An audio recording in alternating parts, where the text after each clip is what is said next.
En el preciso momento que Dios liberó al pueblo de Israel de Egipto a través de Moisés, constituyó la fiesta de la Pascua, a la que le he dedicado un video cuyo link te dejo aquí arriba, e inmediatamente después empieza la fiesta de los panes sin levadura, la que analizaremos en este video. No es solo una fiesta que serviría como recordatorio por generaciones de la liberación de Egipto, sino que también es, en primer lugar, una celebración tipológica que arroja muchísima información a través de los símbolos proféticos sobre la forma en que Cristo vendría a redimir al mundo en su primera venida.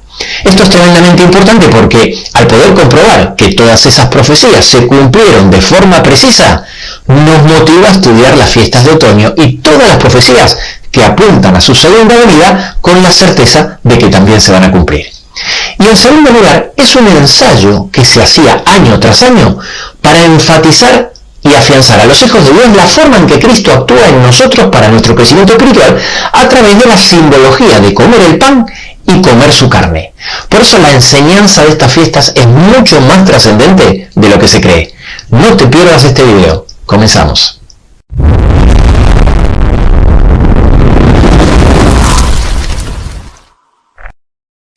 El pueblo de Israel pasó por un viaje muy significativo desde Egipto a Canaán.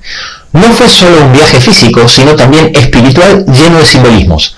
Un viaje que trasciende su importancia histórica, ya que está lleno de enseñanzas importantes para nuestras vidas. Porque Dios no solo enseña las verdades bíblicas a través de símbolos o rituales, sino a través de las historias. Por eso están registradas en la Biblia y por eso es tan importante que las conozcamos. Veamos el paralelismo entre la historia de la liberación de Egipto, la fiesta de la Pascua que Dios crea a partir de ese acontecimiento histórico con sus rituales y su cumplimiento. Justo antes de la 10ª plaga de Egipto, donde iban a morir los primogénitos, un día 14 del mes de Nisán, Dios mandó al pueblo de Israel a sacrificar un cordero. Este acontecimiento histórico, que marcaría para siempre al pueblo de Israel, daba inicio a la fiesta de la Pascua. Una fiesta con un ritual bien específico, donde también el mismo día 14 de Nisán debía sacrificarse un cordero. Esta fiesta debía celebrarse hasta la llegada del Mesías, que le daría el cumplimiento profético, siendo crucificado el mismo día. Esa misma noche de liberación, ya entrado el 15 de Nisán, después de sacrificar al cordero, Dios les ordenó pintar los postes y el dintel de las puertas con su sangre para ser librados de la muerte de los primogénitos. Solo se salvarían aquellos que estén dentro de las casas cuyos portales fueran marcados con la sangre del cordero. Durante la fiesta de la Pascua, el sacrificio del cordero era una ofrenda de holocausto y por consiguiente la sangre debía ser rociada sobre el altar. Finalmente, Cristo murió en la cruz, pero antes, en el aposento alto, Jesús, tomando la copa con el jugo de la vid y habiendo dado gracias, les dio diciendo: bebed de ellas todos, porque esta es mi sangre del nuevo pacto que por muchos es derramada para remisión de los pecados. Y de esta forma, a través de las edades, el pueblo de Dios realiza un rito que demuestra su aceptación a la sangre de Cristo para redimirnos. Es la confirmación de un pacto que trae bendición. Luego, después de la puesta del sol, cuando ya había comenzado el día 15 de Nisán, debían comer al cordero. Lo mismo ocurría en las fiestas de Pascua. Después de sacrificar el cordero, debían comerlo, y ese mismo día comenzaba la fiesta de los panes sin levadura, y durante 7 días debían comer panes sin levadura. Justo antes de ser entregado Jesús en el aposento alto, tomó el pan, lo bendijo y lo partió, y dio a sus discípulos y dijo: tomad, comed, este es mi cuerpo. Antes de la muerte de Cristo se comía literalmente el cuerpo del sacrificio simbólico. Y a partir de la muerte de Cristo se come simbólicamente el cuerpo del sacrificio literal. Pero el paralelismo no termina ahí. Tan pronto el pueblo de Israel experimentó la salvación y liberación a través del poder de la sangre del cordero, abandonaron su antigua vida de esclavitud en Egipto. De manera similar, cuando los cristianos entendemos que somos liberados del pecado y la muerte por la sangre de Jesucristo, decidimos seguirlo a una nueva vida.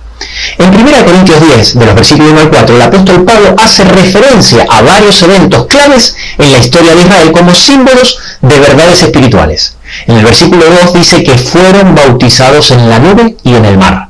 Así como el pueblo de Israel atravesó el Mar Rojo y fue bautizado de forma simbólica en el mar, De la misma forma, nosotros nos bautizamos como demostración pública de que empezamos una nueva vida en la libertad que nos ofrece Cristo. Entramos en un maravilloso pacto representado por el bautismo. La palabra bautismo significa inmersión. El sumergirnos en las aguas representa nuestra muerte de la vieja vida y cuando salimos nuevamente simboliza un nuevo nacimiento. Nos convertimos en una nueva vida en Cristo Jesús. En eso consiste el pacto. Así de sencillo, Jesús toma nuestra muerte y nosotros tomamos su vida. Esto mismo se lo explicó Jesús a Nicodemo cuando les dijo en Juan 3, versículo 3, que el que no naciera de nuevo no puede ver el reino de Dios.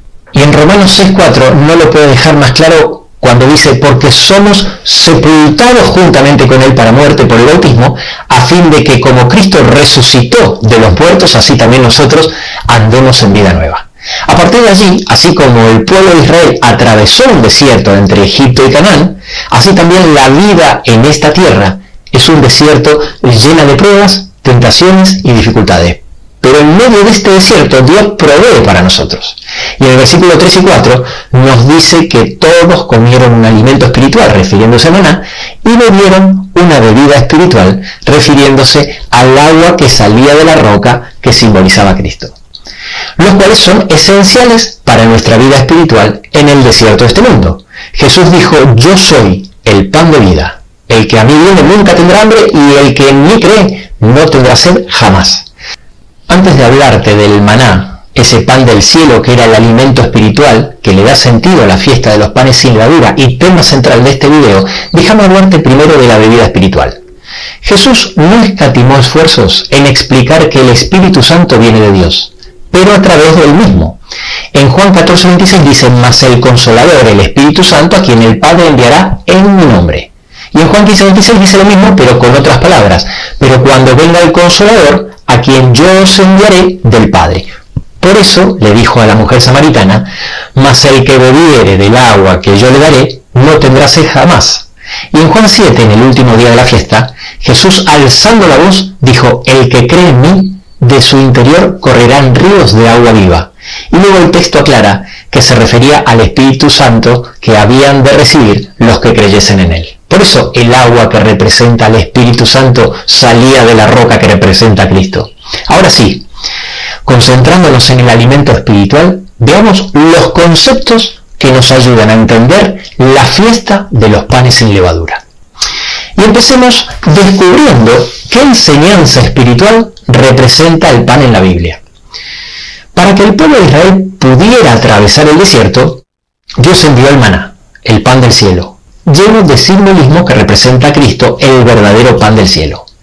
Las enseñanzas que Dios explica a través de esta simbología es tan simple y obvia que hasta un niño de 12 años la puede entender. Y a la vez es tan importante que creó las fiestas de los panes sin levadura para que siempre la tengamos presente. En Juan 6:31, cuando le hablan a Jesús sobre el maná, el pan del cielo, Jesús les contesta en el versículo 32 que el maná de Moisés no era el verdadero pan del cielo, dando a entender que en realidad era un símbolo del verdadero pan del cielo que da el Padre, refiriéndose obviamente al mismo. Y cuando en el versículo 34 le dicen, danos ese pan del cielo, el verdadero del que Jesús hablaba, entonces él responde con el primer yo soy, de los 7 yo soy que dijo Jesús. En Juan 6:35, Jesús les dijo, yo soy el pan de vida, el que a mí viene nunca tendrá hambre y el que en mí cree no tendrá sed jamás. Y para que no quede ninguna duda, en Juan 6:51 vuelve a decir, yo soy el pan vivo que descendió del cielo, si alguno comiere de este pan, vivirá para siempre y el pan que yo daré es mi carne, la cual yo daré por la vida del mundo. Por eso el maná era un alimento espiritual, porque representaba a Cristo. Pero, ¿por qué Cristo era representado por un pan del cielo? ¿Por qué al igual que comemos el maná y se comía el cordero, Cristo decía que había que comer su carne? La respuesta a todas estas preguntas es la enseñanza crucial de todo esto. ¿Qué significa comer el pan o comer su carne? Comer el maná o comer el cordero, comer la carne de Cristo significa simbólicamente comer la palabra de Dios, porque no se puede separar a Dios de su palabra. Así lo explica el texto que habla sobre el maná. En Deuteronomio 8:3 dice que Dios lo sustentó con maná para hacerles saber que no solo de pan vivirá el hombre, mas de todo lo que sale de la boca de Jehová. Dicho sea de paso, este es uno de los textos que usó Jesús en las 3 tentaciones que Satanás le hizo en el desierto.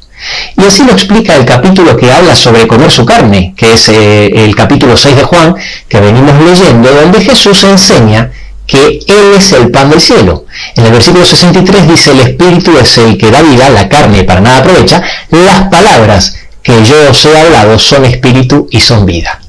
La Biblia dice que Jesús es la palabra de Dios. En Juan 1.1 dice que en el principio era el verbo, en original dice logos, la palabra, y el logos, la palabra, era Dios. Y en Apocalipsis 19.3, describiendo a Cristo, dice: su nombre es la palabra de Dios. La palabra de Dios es considerada un alimento, por eso en la Biblia se habla de la palabra de Dios como un alimento que nutre. Y para que no nos quede ninguna duda, la Biblia usa los mismos símbolos para la palabra de Dios que para Jesús. La semilla representa en Lucas 8.11 a la palabra de Dios. Y también representa a Jesús en Juan 12, donde explicando que es necesario que Él muera, se refiere a sí mismo como una semilla que tiene que caer en la tierra y morir para que lleve mucho fruto. Lo mismo pasa con la luz. En Salmo 119.105, la palabra de Dios es una luz en nuestro camino. Y en 2 de Pedro 1.19 es una antorcha que alumbra en lugar oscuro. Y de la misma forma, en Juan 8.12, Jesús dijo: yo soy la luz del mundo. Exactamente lo mismo pasa con la simbología del pan. Son muchos los textos que hablan de la palabra de Dios como pan. En Mateo 4.4 Jesús dijo: escrito está. Dice: no solo de pan vivirá el hombre, sino que de toda palabra que sale de la boca de Dios, haciendo referencia al Deuteronomio 8.3. Y el profeta Amós habla de hambre en la tierra, refiriéndose a la escasez de la palabra de Dios. Él dice: no hambre de pan ni sed de agua, sino de oír la palabra de Jehová. Y en Juan 6.35 Jesús dijo: yo soy el pan de vida. ¿Qué pasa cuando se rechaza el pan del cielo o la carne de Cristo? Si se come la carne de Cristo, nos ayuda a crecer en una nueva criatura en Cristo Jesús. Es una bendición para vida eterna. Pero si no se come, se pudre y es una maldición. Igual que su sangre. Si se bebe es para bendición, representada en el jugo de la vid, pero por el contrario, el rechazar el pacto y no aceptar la sangre de Cristo está simbolizado en la Biblia con derramar su sangre, lo cual trae maldición a la tierra, contaminándola, tal como expresan los versículos que aquí te dejo en pantalla. La máxima expresión de esta simbología fue cuando un soldado clavó una lanza en el costado de Jesús, del cual salió agua y sangre derramándose en la tierra. La simbología es tan perfecta que me hace llegar a la conclusión que Dios creó algunas cosas con ciertas características con el único objetivo de que coincida con los símbolos. Por ejemplo, ¿sabías que la sangre tiene exactamente el mismo color que el jugo de la vid y es imposible notar la diferencia por su color? Dicho sea de paso, cuando en Apocalipsis se habla que los ríos y los mares se convertirán en sangre, no esperes un cumplimiento literal. Es simbólico y hace referencia al rechazo masivo de la palabra de Dios en el planeta. ¿Por qué el pan debe ser sin levadura? La levadura cambia la composición de la masa mediante la fermentación, al igual que el jugo de la vid, que al fermentar se transforma en vino. Y este cambio, realizado por la levadura en el pan y por el alcohol en el jugo de la vid, representa todas las modificaciones que el hombre realiza a la palabra de Dios, adulterando su significado o enseñanza. Por eso, en Mateo 16.6, cuando Jesús dice: mirad, guardaos de la levadura de los fariseos y de los saduceos, luego 6 versículos más adelante aclara diciendo: entonces entendieron que no les había dicho que se guardasen de la levadura del pan, sino de la doctrina de los fariseos y de los saduceos. Así pues, para enseñar esta realidad en las fiestas de los panes sin levadura, las casas debían vaciarse de levadura durante toda la semana. La Biblia nos advierte sobre varios tipos de levadura, simbolizando de esta manera diferentes formas de adulterar o deformar la palabra de Dios. Los fariseos eran un grupo religioso que se destacaban por su devoción a la ley y las tradiciones judías, pero también por su hipocresía y falta de amor y compasión hacia los demás. Y los saduceos eran un grupo religioso que no creían en la resurrección de los muertos. La levadura de los saduceos, por lo tanto, representa la tentación de abrazar una fe vacía o incompleta sin aceptar la plenitud de la verdad revelada por Dios. Después, en Marcos 8:15 Jesús les dice: guardaos de la levadura de Herodes. Herodes era un gobernante corrupto y violento que buscaba su propio beneficio y poder, y la levadura de Herodes representa la tentación de buscar el poder y la riqueza a expensas de alejarse de la palabra de Dios y por consiguiente de Cristo. Y también Pablo menciona la levadura en las cartas a los Gálatas y a los Corintios, mientras que la levadura de los Gálatas, expresada en el capítulo 5, representa la tentación de seguir falsas enseñanzas o doctrinas legalistas que nos alejan de la gracia de Dios y de la verdad de la salvación por la fe en Cristo. Por otro lado, en 1 Corintios también, capítulo 5, Pablo se refiere a la inmoralidad sexual que había en la comunidad cristiana de Corinto, y la levadura de Corinto representa, por lo tanto, la tentación de tolerar o justificar el pecado en la vida de la iglesia. ¿Cómo se come la carne de Cristo? Dios dio instrucciones precisas de cómo debía comerse el maná para que sepamos cómo debía comerse la carne de Cristo. Es decir, cada instrucción era una enseñanza espiritual de cómo debemos acercarnos a la palabra de Dios. En Éxodo 16:21 leemos sobre el maná que Dios proveía a los israelitas en el desierto y lo recogían cada mañana. Cada día debemos buscar a Jesús a través de su palabra. Luego el texto continúa diciendo: cada uno según lo que había de comer. El maná tenía que ser recogido individualmente. Cada persona debía ir a recoger su propia porción. De la misma manera, cada uno de nosotros debe tener una relación personal con Jesús. No podemos depender de la relación que otra persona tenga con Él. Escuchar sermones, audios y lo que otras personas comparten está bien, pero no reemplaza nuestros momentos a solas con el Creador estudiando su palabra. Y luego, que el sol calentaba, se derretía. Debe ser lo primero que hagamos cada día, bien temprano por la mañana. En Marcos 1:35 leemos que levantándose muy de mañana, cuando aún estaba oscuro, Jesús salía a orar, estableciendo así Jesús mismo el ejemplo de buscar a Dios temprano en la mañana, antes de que el sol se levante y el ajetreo del día comience. El maná es un símbolo del pan espiritual que Jesús provee para nosotros hoy en día. La palabra de Dios que Él vino a mostrarnos, la cual es rica, abundante y suple todas nuestras necesidades. Ahora, ¿por qué el pan se corrompía como si fuera carne? El maná debía recogerse cada mañana, y si recogías un día para el día siguiente, entonces se echaba a perder. Sin embargo, el maná no se echaba a perder como se echaría a perder cualquier pan, es decir, poniéndose duro o mohoso. Cuando el maná se echaba a perder, en Éxodo 16:20, nos dice que criaba gusanos y hedía, como la carne, porque tal como hemos visto, el maná era un pan del cielo que representaba la carne de Cristo. Ahora, el viernes sí se debía recoger doble ración porque el sábado era el único día que el pan no entraba en corrupción, lo cual era una tipología, es decir, un simbolismo profético de lo que ocurriría con la muerte de Cristo. De la misma forma que el maná, al morir Cristo un viernes, fue sepultado en la tumba un sábado y su carne tampoco entró en corrupción, tal como lo dice la profecía que se encuentra en Salmo 16:10, que dice: porque no dejarás mi alma en el Seol, ni permitirás que tu santo vea corrupción. Sabemos que este versículo se refiere a Cristo porque en el libro de Hechos 2 veces se aplica esta profecía a Jesús.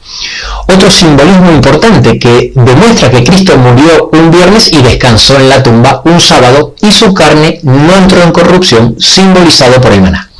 Este era el motivo por el cual en Éxodo 12:10 dice: ninguna cosa dejaréis de él hasta la mañana, y lo que quedare hasta la mañana lo quemaréis en el fuego, porque la carne del cordero no debía entrar en corrupción. Muchos dicen: lo importante no es lo que creemos, sino reflejar el amor de Cristo. Por supuesto que lo importante es reflejar el amor de Cristo, pero si somos indiferentes a sus palabras y no aplicamos sus enseñanzas en nuestras vidas, entonces no tenemos su amor. Por eso él dijo en 1 de Juan 2, del 4 al 6, que el que dice yo le conozco y no guarda sus mandamientos, el tal es mentiroso. Que el amor de Dios se perfecciona en el que guarda su palabra, y que el que quiere permanecer en Jesús debe andar como él anduvo. Si yo digo que tengo el amor de Cristo, pero no aprendo ni aplico sus palabras, estoy vaciando el amor de Cristo de contenido. Muchos me preguntan en los comentarios si aún debemos seguir guardando las fiestas judías. Cuando Cristo murió, obviamente las fiestas ya dejaron de celebrarse. Te voy a mencionar los dos motivos más importantes. En primer lugar, ya no hay necesidad de hacer sacrificios, que era la parte central de todas las fiestas. Y en segundo lugar, para que no quede duda sobre este punto, Dios se encargó de que no haya templo en Jerusalén, que era el único lugar donde Dios permitió que se celebrasen las fiestas. Pero Jesús no dejó a los cristianos sin fiestas. Justo antes de morir y que todo el sistema de fiestas judíos y sacrificios queda abolido, Él instituyó una nueva fiesta para todos los cristianos: el comer su carne y beber su sangre a través de la Santa Cena. Ahora bien, para que la práctica de un rito tenga sentido, debemos vivir en nuestras vidas lo que ese rito representa. Por ejemplo, el bautismo no tiene sentido si no aceptaste a Jesús en tu vida como tu Salvador. Casarte no tiene sentido si no amas a tu pareja. Y lo mismo aplica para la Santa Cena, la Eucaristía, la Santa Comunión, la Cena del Señor o como sea que la llamen en tu iglesia. No tiene sentido que la practiques comiendo el pan que representa su carne y bebiendo el jugo de la vid que representa su sangre si no estudiamos la palabra de Dios y la aplicamos a nuestra vida para que crezca en nosotros una nueva criatura espiritual en Cristo Jesús. En el bautismo tomamos la decisión de aceptar y seguir a Cristo. Y en la Santa Cena renovamos nuestro voto periódicamente. Ahora entendemos por qué en Efesios 5:26 explica que somos purificados en el agua por la palabra de Cristo. Por eso no tengas dudas que en la comprensión de estos temas puede estar la salvación eterna tuya y de tu familia. Porque cuanto más conozcas la palabra de Dios y su máxima expresión, que es nuestro Señor Jesús, más podrá trabajar el Espíritu Santo para que el amor de Cristo te transforme a su imagen y semejanza.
Thank you.